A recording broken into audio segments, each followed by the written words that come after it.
What is going on, Washington Commander fans? This is JD coming at you with We Hail, the Washington Commander, Washington football team, whatever we'll call it, YouTube channel where we talk about the Washington football team, Washington Commanders, Washington Redskins, whatever our team name is, we hail to the Washington football organization. So this video, it's not exactly about Washington per se, but it pertains to a Washington situation. So the video I'm going to show you. So this is a YouTuber I follow. I recommend everyone follow him. He's got some pretty good stuff. His name's Microphone. He's actually a Dallas fan, but he doesn't have a Dallas leaning. That's the best way I'll put it. He's very objective is the best way to put it. But he's talking about how Patrick Mahomes, he looked at his legacy and looked at the money he can make, and he made a decision. And it actually pertains to some things happening this offseason, and it also pertains to what's going to happen in the future with Washington and how the next few years are very important. So go ahead and listen to this.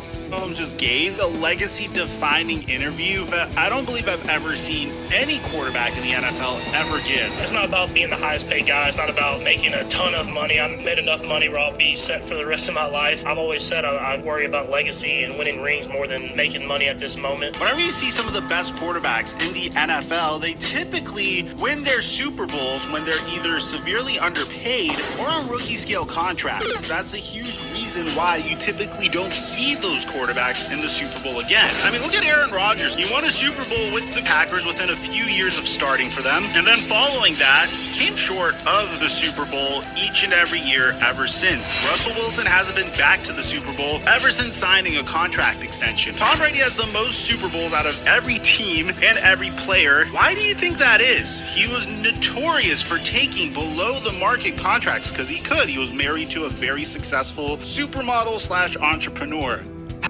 Okay, so I'm going to pause it right there. I mean, it ended, but I'm not going to let it cycle through again. So basically what he's getting at is Patrick Mahomes is the best quarterback in the league. I don't think anyone can argue that. And he's not getting paid like he's the best. He's getting paid like he's ninth best, actually. He's taking less money. And the whole premise behind that, and if you go look at the last 30 Super Bowls or something, most of the winners of the Super Bowls, or at least the teams in the Super Bowls, the quarterback are on what are called rookie deals. So rookie deal, the best case scenario for an NFL team is you draft a quarterback, he's good, you don't have to wait 5 years for him to develop or whatever, he's good enough to win, and he can develop over the course of 1 or 2 years while he's on a 5-year rookie contract, which is the cheapest he is, and you're able to get the most veteran, the best possible team around him with whatever money is remaining on your salary cap.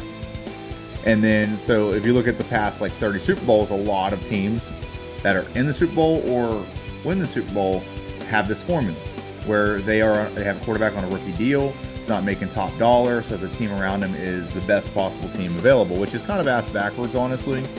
That as a rookie, when you're young and inexperienced, that's the best team you're going to have. And then once you're not young and inexperienced, you have a lesser team around you. It's just it should be you should want to have the best team around you and be the best version of yourself, but it is what it is.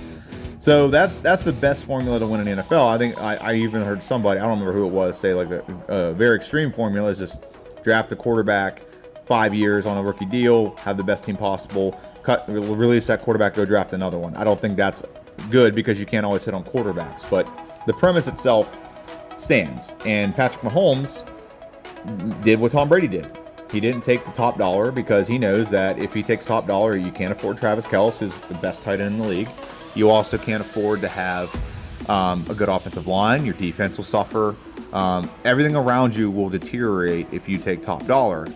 And he realizes that, and that's the reason why I brought this up is, one, we had an offseason where everyone was clamoring to get a quarterback named Lamar Jackson.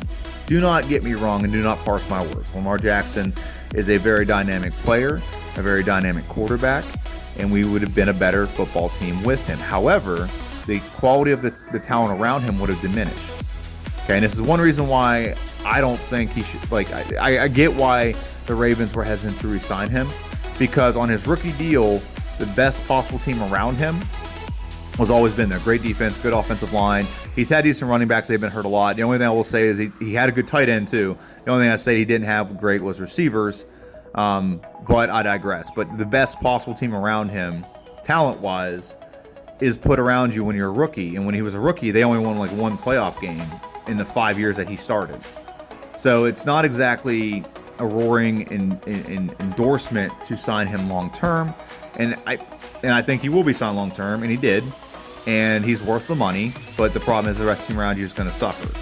So that's what I wanted to bring up, is with Washington. Right now, Washington's in a situation where we are in a very good case scenario where we have Sam Howell on a rookie deal for 3 more years. If he is decent, he doesn't have to be way better than Carson Wentz right now. Just be better. Just be a little bit better. We were 8-8-1 last year with Carson Wentz and Taylor Heineke. Okay? So we don't have to be like a world beater to be great. We have a great defense. We have good weapons. As long as we can just get the ball to our athletes and let them make plays, that's all you have to do as a Washington quarterback right now. The quarterback for the Commanders just has to get the ball to these guys, whether it's a 3-yard slant, whether it's getting it out on a screen pass, or sometimes driving it downfield. But you don't have to do it all in one play. You don't have to wait for every play to be a bomb. And with the addition of Eric Bieniemy, we're in the best spot possible we can, because Eric Bieniemy is going to do things that Scott Turner didn't do. Calling plays to alleviate the offensive line struggles. He's going to put a quarterback in a much better situation. He also runs a West Coast system, which is great for getting the ball out, timing, and instinctual football play rather than having to overthink things like with Carson Wentz. So that's what I wanted to bring up with this video, is we're in a great spot where Washington has 3 years where we have potential. I don't know if we'll win a Super Bowl or not. I'd love to. But more or less, we're just in a situation where Washington can actually have the best possible team around a young quarterback, and it is a formula for success. It really is a formula for success. And like I said, look at the last 30 Super Bowls. You're going to have quarterbacks on rookie deals that are either in the Super Bowl or winning. And this is the first year, the year that last year where Patrick Mahomes beat the Eagles, is the first year where a quarterback was taking up more than a percent. I forget the percentage. I think it's like 21 or 24% or something like that, where he took up more than a percentage of the salary cap and a quarterback won. It's never happened before, because a quarterback's never taken up. Once you get to a certain amount, team around you is not good enough to win. But Mahomes, this is the first year where he took up a percentage, and a quarterback actually won. It's like Aaron Rodgers made it one Super Bowl when he was like on a rookie deal, and he's come close since, but he hasn't been good enough since. Russell Wilson was another good example that they put in this video, because once he got his contract, they couldn't pay the defense to be as good, and they couldn't pay his offensive line to be as good, couldn't pay running back, whatever case may be. So I just wanted to make this video saying that, showing that we're in a good spot when it comes to the situation around football, and I think Sam Howell is a better version of Carson Wentz.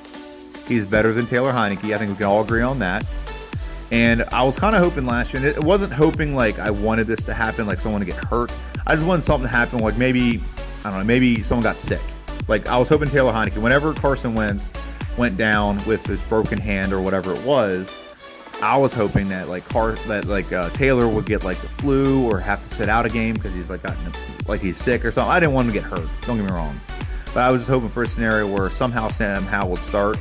He'd go out there and not exactly light it up, but he'd do well into like, okay, we kind of need to see this through, and then he'd get like 6 or 7 starts or something out of the end of the season.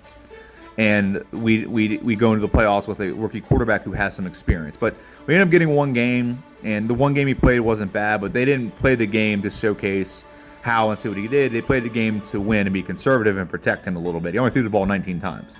But in those 19 throws, I saw a lot from him, and it didn't not like he played like a bad defense. The Dallas Cowboys are a very talented defense. They didn't sit a lot of starters either, so he played pretty well. And that's the situation we're at with Sam Howell. So I think he'll be good, but the next 3 years are very important for Washington. One, to figure out what Sam Howell is. I think he's the truth. I think we got our guy personally. But it's also, do we got our guy enough to where we want to gut the rest of the team to keep him? And I think that will be the case, but the next 3 years are important in that regard. They're also important in the regard that we want to make sure we are putting ourselves in the best position to win with the best possible team around a young quarterback, which we have. We have great receivers, good running back. Our offensive line's better. We've added Eric Bieniemy to add a massive improvement to the offense. And then our defense is top 5. We have the best defensive line in the league, and our secondary only got better this offseason. So that's my video. I want to thank everyone for watching. And if you haven't heard this already, you're seeing it now. This is called We Hail. We no longer are the Washington Command Post. iterations of the name have changed, and I'm just tired of changing it whenever the team changes their name. So I'm just going to stick with We Hail, and whatever team we are, whether the Washington Commanders, Washington football team, Washington Redskins, Washington Red Wolves, Washington Sentinels, Washington Hog, whatever it is, we hail to the football team in Washington. All right? So thank you all for watching. Hail to the Commanders and hail to the Redskins, and see you.